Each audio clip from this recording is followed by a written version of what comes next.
Hebreus capítulo 5. Cada grande sacerdote é escolhido entre os homens e nomeados para servir a Deus em favor do povo, apresentando a Deus ofertas e sacrifícios pelos pecados. Como ele próprio tem as suas fraquezas, pode ter paciência com os ignorantes e com os que cometem erros. E porque ele mesmo é fraco, precisa oferecer sacrifícios não somente pelos pecados do povo, mas também pelos seus próprios pecados. Ninguém escolhe para si mesmo a honra de ser grande sacerdote.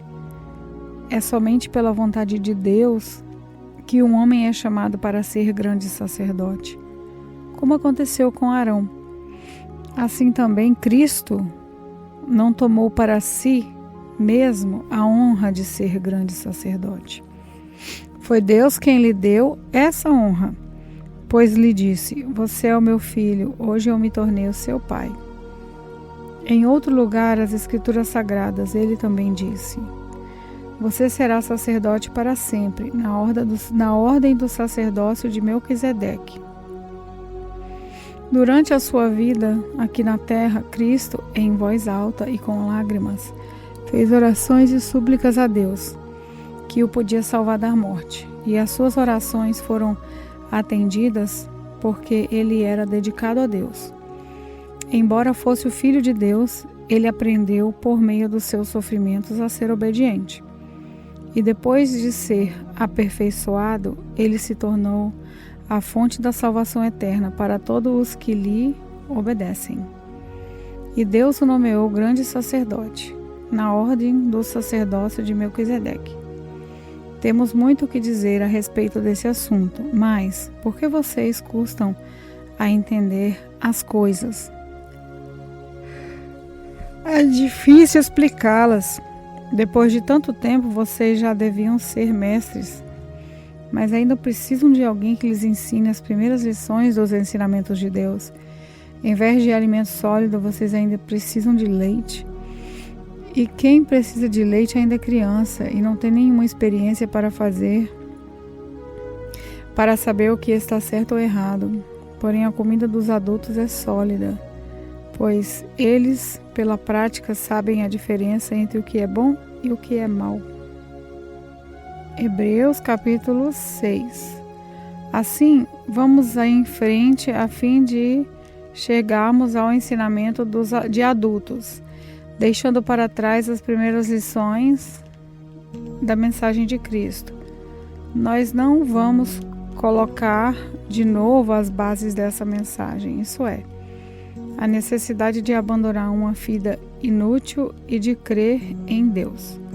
O ensinamento a respeito dos batismos e da cerimônia de pôr a mão sobre os cristãos e a ressurreição dos mortos e o julgamento eterno.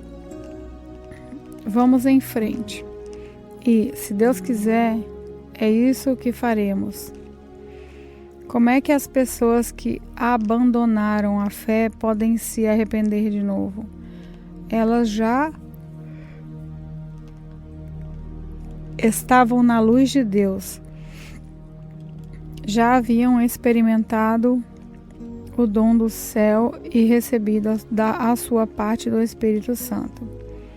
Já haviam conhecido por experiência que a palavra de Deus é boa e tinham experimentado os poderes do mundo que há de vir. Mas depois abandonaram a fé e é impossível levar essas pessoas a se arrependerem de novo, pois estão crucificando outra vez o Filho de Deus e zombando publicamente dele. Deus abençoa a terra que recebe a chuva, a qual muitas vezes cai sobre ela e produz plantas úteis para aqueles que trabalham nela. Mas a terra que produz mato e espinhos não serve para nada. Ela corre o perigo de ser amaldiçoada por Deus e acaba sendo queimada.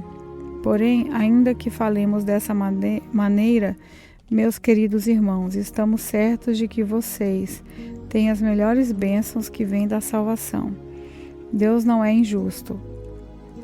Ele não esquece o trabalho que vocês fizeram, nem o amor que lhe mostraram na ajuda que deram e ainda estão dando aos seus irmãos na fé.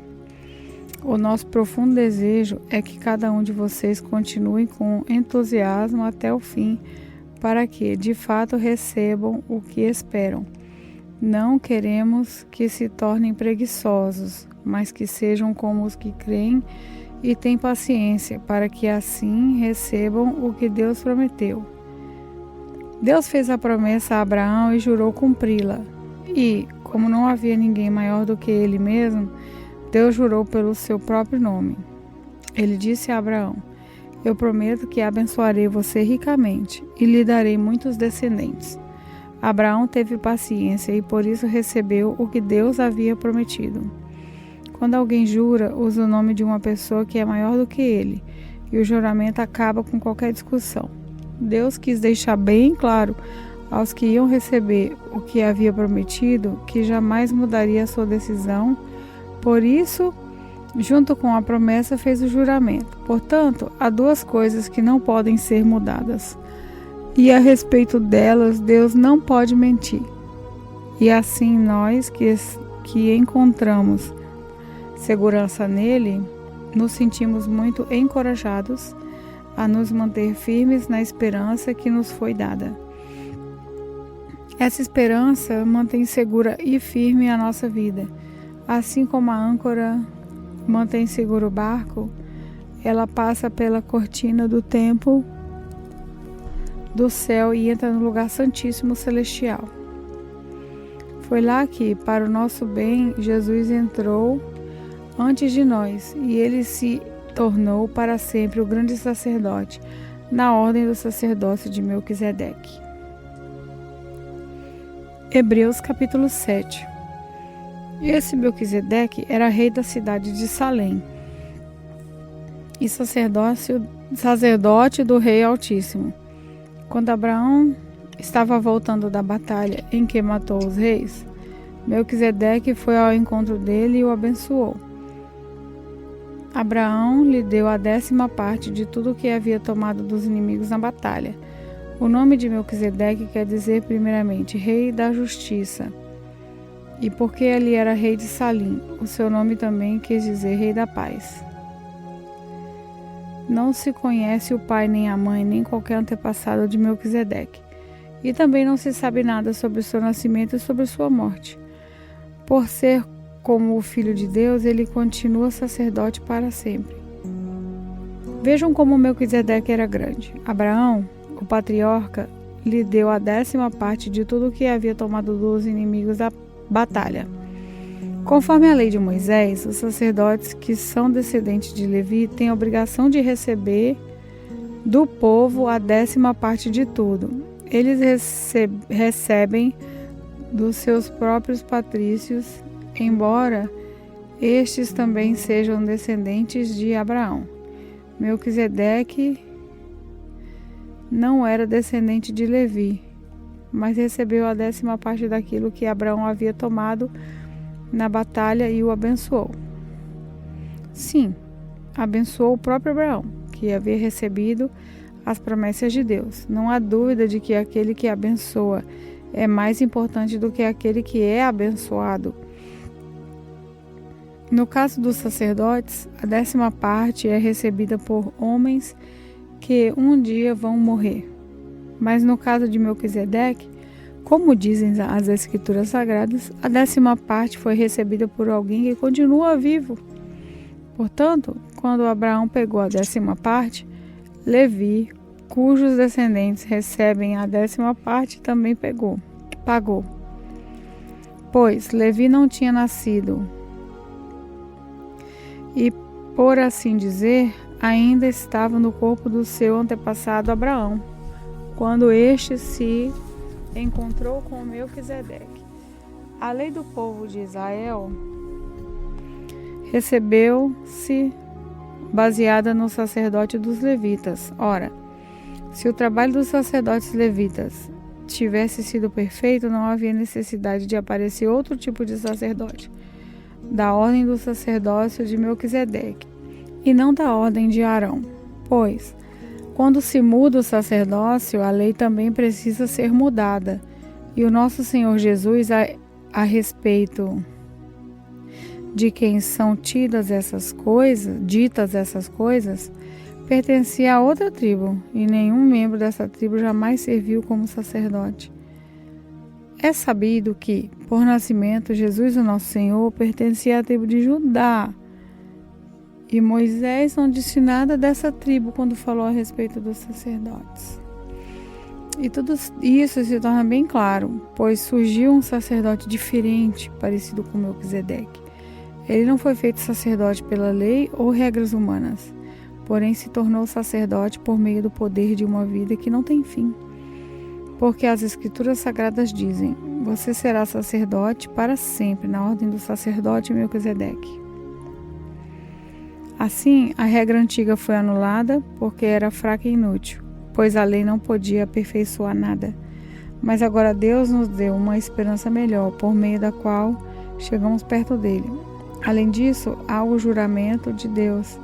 Não houve juramento quando os outros sacerdotes tornaram sacerdotes. Porém, houve juramento quando Jesus se tornou sacerdote, pois Deus disse: o Senhor jurou que não voltará atrás. Ele disse: você será sacerdote para sempre. Portanto, essa diferença também faz com que Jesus seja a garantia de uma aliança melhor. Há ainda outra diferença. Os outros sacerdotes foram muitos porque morriam e não podiam continuar o seu trabalho.